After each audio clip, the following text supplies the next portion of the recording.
আমরা জানি যে পবনপুত্র হনুমান আজীবন ব্রহ্মচর্য পালন করেছেন, কিন্তু অবাক করা বিষয় হলো যে তিনি একজন ব্রহ্মচারী হওয়া সত্ত্বেও তার নাকি পুত্র ছিল।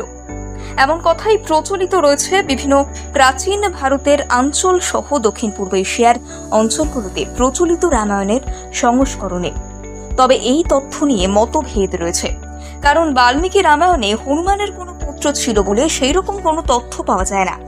কৃত্তিবাসের রচিত রামায়ণ অনুযায়ী হনুমানের পুত্র ছিল আর তার নাম ছিল মকরধ্বজ, এবং দক্ষিণ পূর্ব এশিয়ায় প্রচলিত রামের কাহিনী অনুসারে এখানে হনুমানের পুত্র থাকার কথা উল্লেখ রয়েছে, তবে তার নাম নিয়ে রয়েছে দ্বিমত।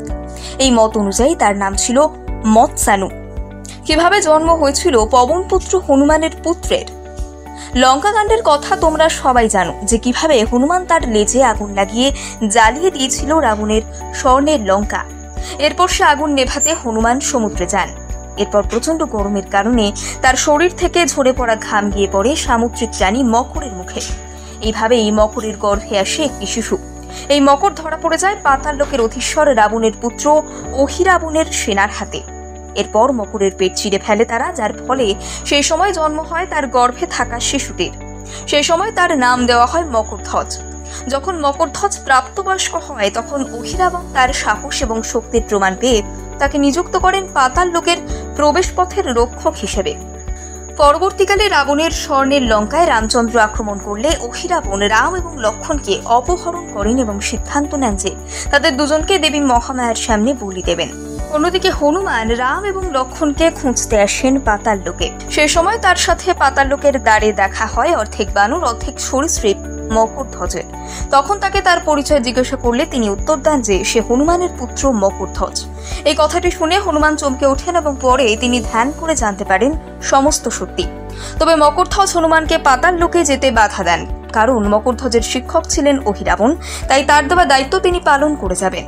যার ফলে হনুমান মকরধ্বজকে পরাজিত করে বেঁধে ফেলেন। এরপর সেখানে তিনি রাম এবং লক্ষ্মণকে উদ্ধার করে নিয়ে আসেন। ফেরার সময় রাম দেখতে পান মকরধ্বজকে। এরপর রাম হনুমানের কাছে গিয়ে সমস্ত কিছু জেনে মুক্ত করে দেন তাকে। তার সাথে পাতাল লোকের রাজা হিসেবে অভিষিক্ত করেন মকরধ্বজকে। ক্ষত্রিয় বর্ণের জেঠবা বংশের মানুষেরা দাবি করেন যে মকরধ্বজের বংশধর তারা।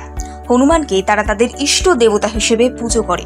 মকরধ্বজের মন্দির ভারতের গুজরাট এলাকায় রয়েছে। দক্ষিণ পূর্ব এশিয়ার দেশগুলিতেও ছড়িয়ে রয়েছে রামায়ণের কাহিনী।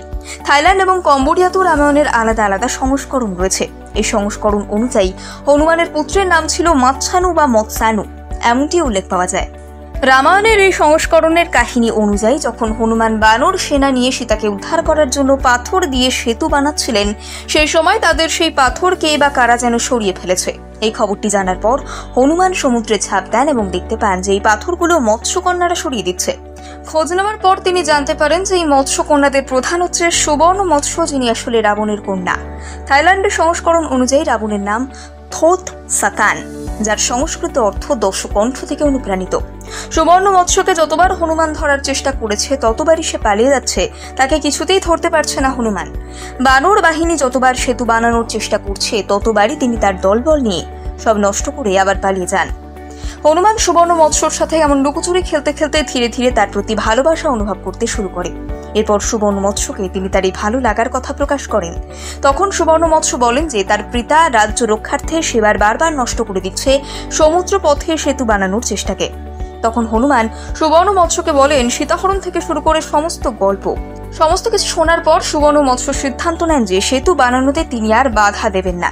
আর ততক্ষণে সেও হনুমানকে ভালোবেসে ফেলেছে। পরবর্তীতে একটি ছেলে সন্তান হয়, যার নাম ছিল মৎসানু বা মৎসানু। দক্ষিণ পূর্ব এশিয়াতেও এর প্রচলিত রয়েছে অহিরাবণ থেকে রাম লক্ষ্মণ অপহরণ করা এবং তাদেরকে সেখান থেকে হনুমানের উদ্ধার করা কাহিনী।